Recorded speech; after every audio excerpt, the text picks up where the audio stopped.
বারুইপুরে নাবালিকাকে নৃশংসভাবে খুন ও ধর্ষণের ঘটনায় যিনি প্রধান অভিযুক্ত বলে পুলিশ মনে করছে সেই প্রভাস মণ্ডল তার পুলিশের গুলিতে এনকাউন্টারে মৃত্যুর ঘটনা ঘটেছে।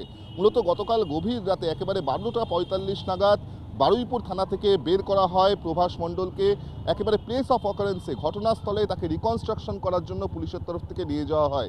যেই সময় পুনর্নির্মাণের কাজ চলছে সেই সময় যেটা পুলিশের তরফ থেকে দাবি করা হচ্ছে যে এই প্রভাস মণ্ডল তিনি পালাতে যান এবং একজন কর্তব্যরত পুলিশ কর্মীর সার্ভিস রিভলভার তিনি ছিনিয়ে নেন এবং তারপর পুলিশকে উদ্দেশ্য করে তিনি গুলি ছোড়েন। এরপরেই পুলিশের তরফ থেকে পাল্টা ফায়ারিং করা হয়, যেখানে গুলিবিদ্ধ হন এই প্রভাস মণ্ডল। তারপরেই কিন্তু তাকে গুলিবিদ্ধ অবস্থায় এই যে হাসপাতালের সামনে আমরা দাঁড়িয়ে আছি, বারুইপুর সাব ডিভিশনাল হাসপাতাল, সেখানে তাকে প্রথমে নিয়ে আসা হয়। সেখানেই কিন্তু চিকিৎসকরা জানিয়ে দেন যে এই প্রভাস মণ্ডলের মৃত্যু হয়েছে এবং তারপরেই পুলিশের তরফ থেকে যেটা জানা যাচ্ছে যে ইতিমধ্যেই পুলিশ ইনকোয়েস্ট বা সুরাথাল ডেড বডির করা হয়েছে।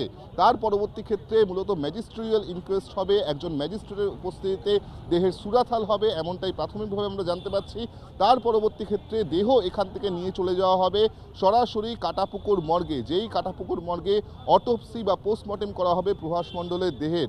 অত্যন্ত গুরুত্বপূর্ণ, কারণ কি এই প্রভাস মণ্ডল যিনি প্রথম থেকে বলছিলেন যে তিনি আনন্দ সর্দারের মাধ্যমে বরাত পেয়েছিলেন যে 10,000 টাকা পাবেন যদি ওই নাবালিকাকে তিনি নিয়ে যান, এবং তার পরবর্তী ক্ষেত্রে যেটা পুলিশ সূত্রে জানা যায় যে বারবার কিন্তু পুলিশকে কার্যত বিভ্রান্ত করার চেষ্টা করছিলেন। তার বয়ানে একের পর এক অসঙ্গতি উঠে আসছিল এবং অন্য অভিযুক্তদের উপরে তিনি দোষ ঠেলে দিচ্ছিলেন, দোষ চাপিয়ে দিচ্ছিলেন নিজেকে একেবারে ইনোসেন্ট প্রমাণ করার জন্য।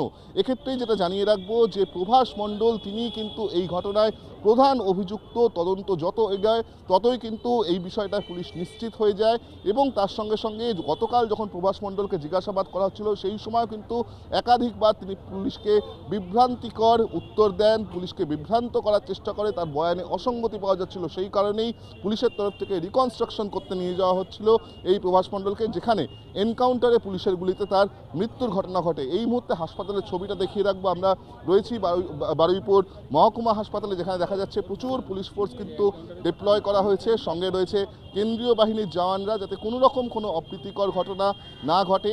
একই সঙ্গে যেটা পুলিশের তরফ থেকে বলা হচ্ছে যে এই এনকাউন্টারের ঘটনা ঘটার পর যে সমস্ত অফিসিয়াল প্রসিডিওরগুলি রয়েছে সেই সমস্ত অফিসিয়াল প্রসিডিওর কিন্তু পুলিশের তরফ থেকে করা হচ্ছে এবং নির্দিষ্টভাবে যে গাইডলাইন রয়েছে সুপ্রিম কোর্টের বা ন্যাশনাল হিউম্যান রাইট কমিশনের, সেই সমস্ত গাইডলাইন ফলো করেই কিন্তু এই মুহূর্তে কাজ করছেন পুলিশ আধিকারিকরা, এমনটাই আমরা জেলা পুলিশ সূত্রে জানতে পারছি। জি 24 ঘন্টার জন্য ক্যামেরায় দীপের সঙ্গে বিক্রম দাস, বারুইপুর, দক্ষিণ 24 পরগনা।